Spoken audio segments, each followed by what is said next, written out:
Hello students, this is Acharya Madam. I call this PPT as a bridge lecture for the topic congruences in Z. What is Z? Z is a set of integers. I call it as a bridge lecture because we have studied congruences in F5 and to study the course number theory, which is one of the papers in TY Mathematics in the University of Mumbai, you require to recall some of the concepts of congruences which you have studied in F5 Therefore, let us recall the basic definition of congruences and some of the basic properties of congruences. Let us first start with the definition of congruences. If n is a positive integer and a and b be any two integers, then we say a is congruent to b modulo n if and only if the difference a minus b is divisible by n, and we denote this concept by the notation as mentioned over here. A is congruent to b modulo n. Here between a and b there are three lines, so three lines is not a mistake. This is the notation for denoting the congruences. So this is called as a congruence equation. So in congruence equation we write down a is congruent to b modulo n if the difference a minus b is divisible by n. Hence, if n does not divide the difference a minus b, then we write by this notation, by putting across the congruence notation, and then we say a is not congruent to b modulo n.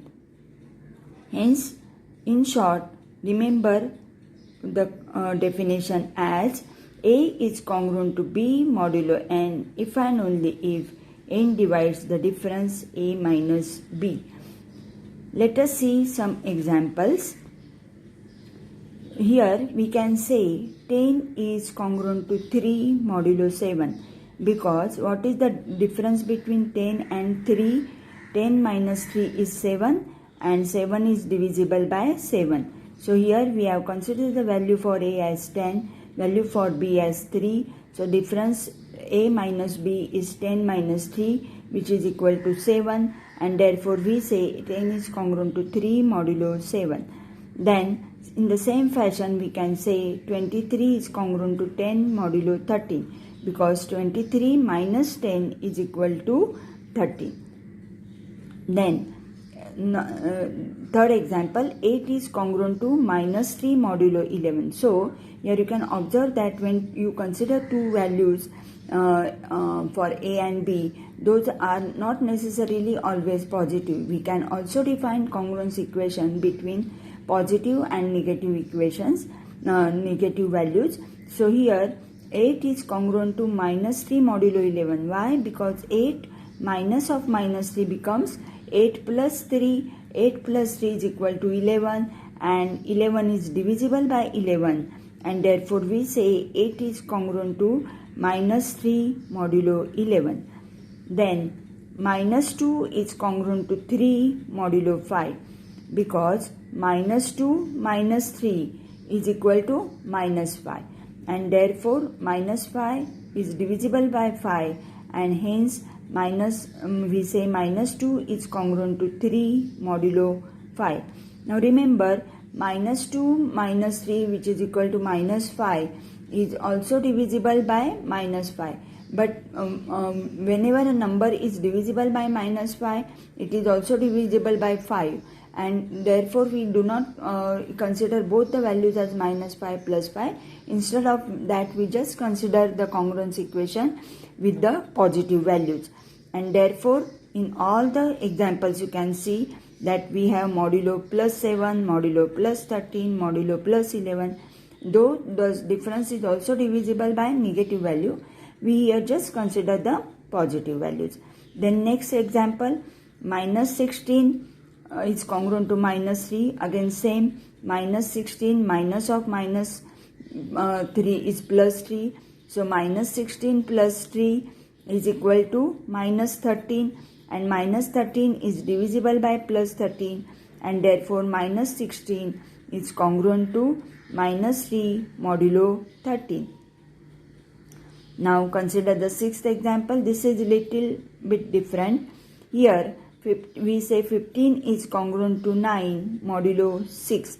Why? Because 15 minus 9 is 6. So obviously a number is divisible by itself, and therefore 15 minus 9, which is equal to 6, is divisible by 6, and therefore we say 15 is congruent to 9 modulo 6.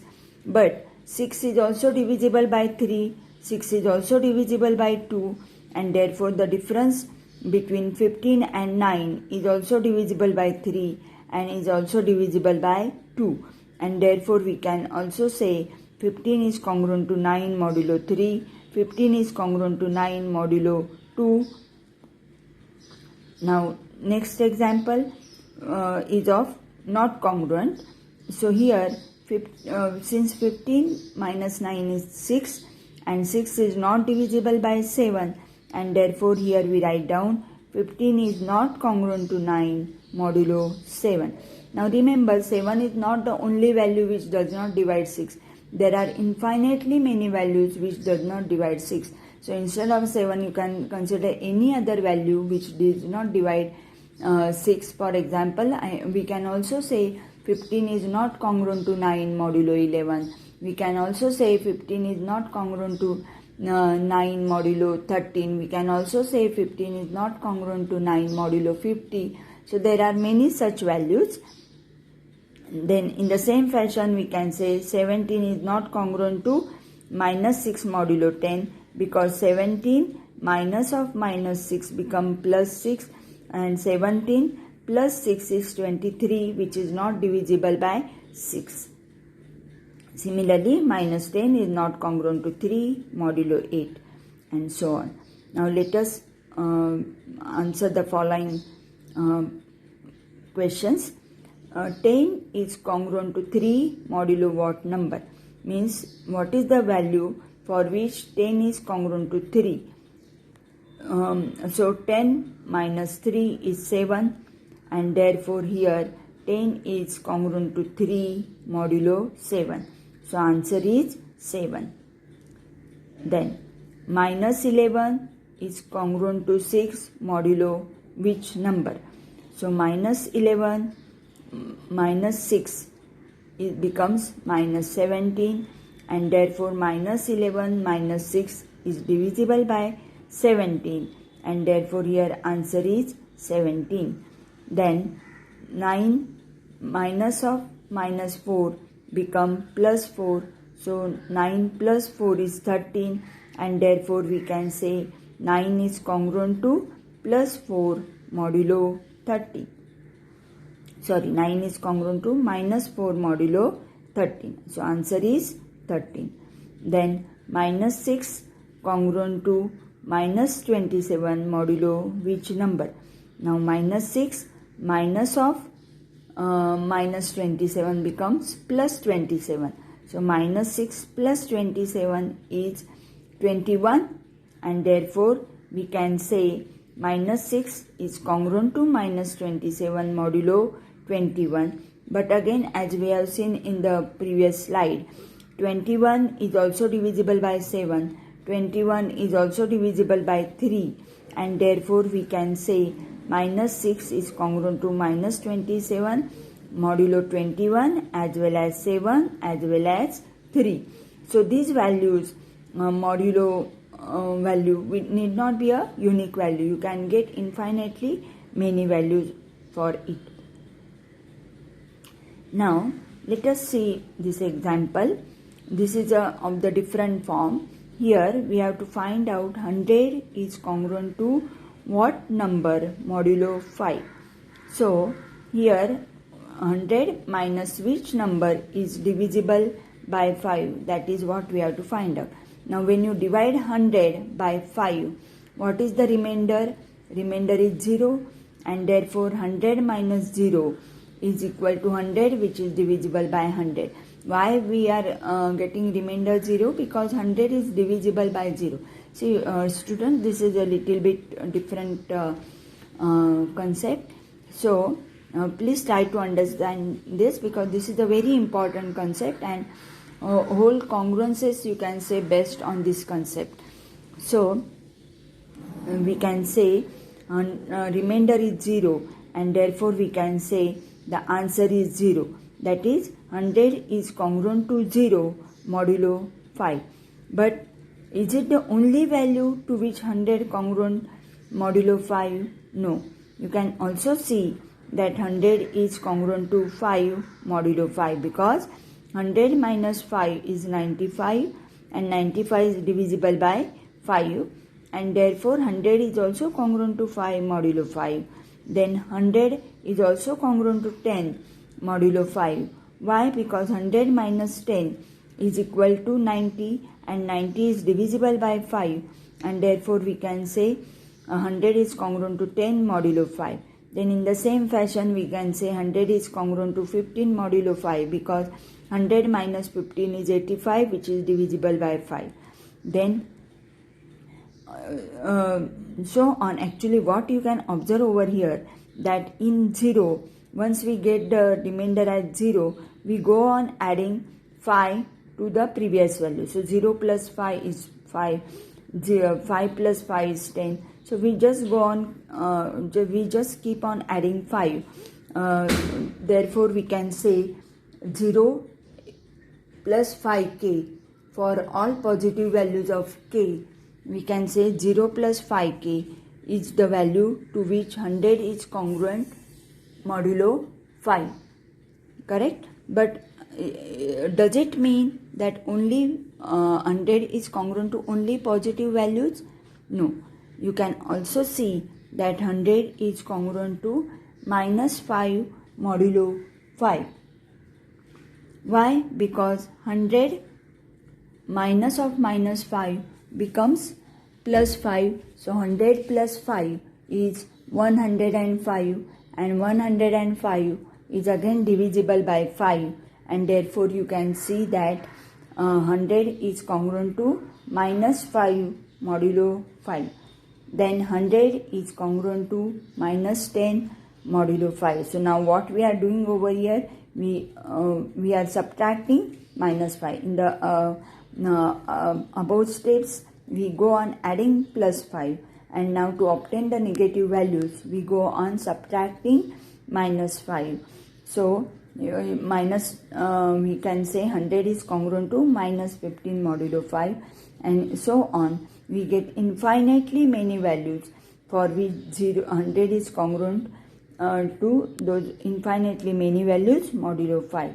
So for 0 minus 5k, for different values of k, you will get infinitely many values. So in this fashion, when two numbers are congruent to each other modulo 5, for one number we can get infinitely many values to which that one number is congruent modulo given value. Consider one more example. 17 is congruent to what value modulo 7. So 17 is when you divide 17 by 7, what remainder do you get? You get the remainder as 3, and therefore here you can observe that 17 minus 3 is equal to 14, which is divisible by 7. Therefore here value is 3. In the earlier example the remainder was 0. Therefore we go on adding 5 to 0, or multiples of 5 to 0. Now same technique we are going to use over here, but in the earlier example we go on adding multiples of 5, that is 0 plus 5, 0 plus 10, 0 plus 15, and so on. But here instead of modulo 5 we have the value 7. So obviously we will get all the answers by adding multiples of 7 to 3. So when we add 7 to 3, we get the value 10, and you can observe that 17 minus 10 is equal to 7, and 7 is obviously divisible by 7. Therefore we can say 17 is congruent to 10 modulo 7. Similarly, when we add 7 to 10, we get the value 17, and 17 minus 17 is 0. 0 is always divisible by every number, and therefore we can say 17 is congruent to 17 modulo 7. Then add 7 to 17, we get 24. 17 minus 24 is minus 7, and which is divisible by 7, and therefore in short what we say, 3 plus 7k, for all positive values of k we get all positive values to which 17 is congruent modulo 7. Now in the same fashion, to get the negative values, what we have to do, we have to just go on subtracting the multiples of 7 from 3. So 3 minus 7 is minus 4. So you can observe that 17 minus 4 is 21. 17 minus of minus 4, that is 17 plus 4 is 21, which is divisible by 7. Then similarly 17 is congruent to minus 11 modulo 7, because 17 minus of minus 11 becomes 17 plus 11, which is divisible by 7. So here what we have done, we have added, we have subtracted minus 7 from minus 4, and we get the value minus 11. And therefore in short what we can say, to get all the negative values we have to go on subtracting multiples of 7 from 3 to get all the values which are congruent to 17 modulo 7. Now here we have started in the beginning with the value 0, correct, and then here we have started with the value 3. So as I have explained you, this 3 is nothing but the remainder when you divide 17 by 7. This 0 is nothing but the remainder when you divide 100 by 5. So why is it so that remainder is the value for which 100 is congruent modulo 5, or why is it so that to remainder 3, 17 is congruent to 3 modulo 7. So this answer you will get from the next slide. In the next slide we have to recall the division algorithm. So division algorithm also you have studied in F5 BSc. So students, here we are recalling few concepts from F5 BSc, and therefore this is a bridge lecture. Okay, so what is a division algorithm? It states that if we divide an integer a by n, then there are unique integers q and r such that a is equal to nq plus r. This is a very, very important concept. Please recall it again and again. Please try to understand the meaning of this, where remainder is a positive number which lies between 0 and n, where remainder r is that 0 is less than or equal to r less than n. So here the remainder is r. So from the above equation, what we can say, that a minus r is equal to nq. In the above equation means we have the equation a is equal to nq plus r.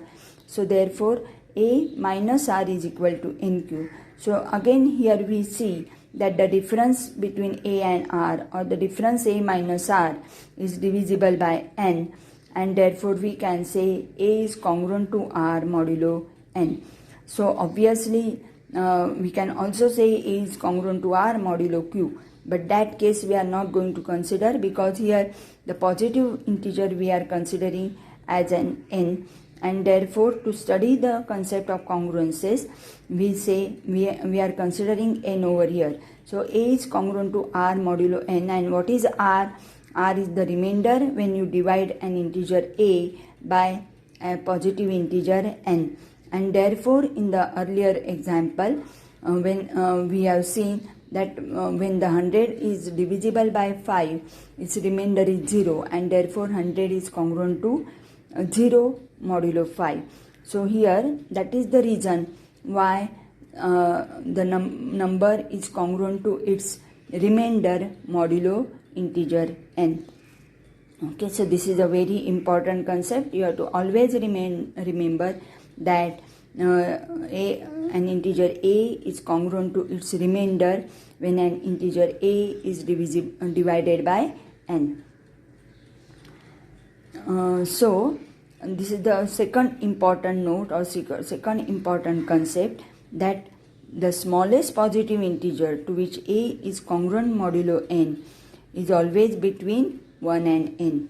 So the what is the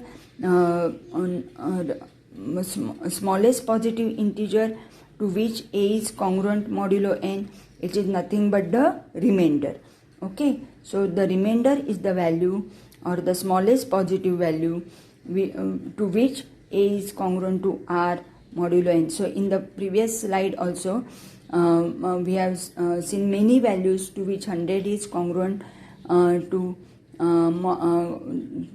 those values modulo n, or we have seen many values to which 17 is congruent to congruent modulo 7, but the smallest positive value is the remainder, and that remainder lies between 0 and n. So if it is not equal, if the remainder is not 0, then the smallest positive value to which the number is congruent modulo n is always lies always between 1 and n. So this is a these two notes are very important concepts. So you have to must remember this throughout the course. So here I am giving you some examples.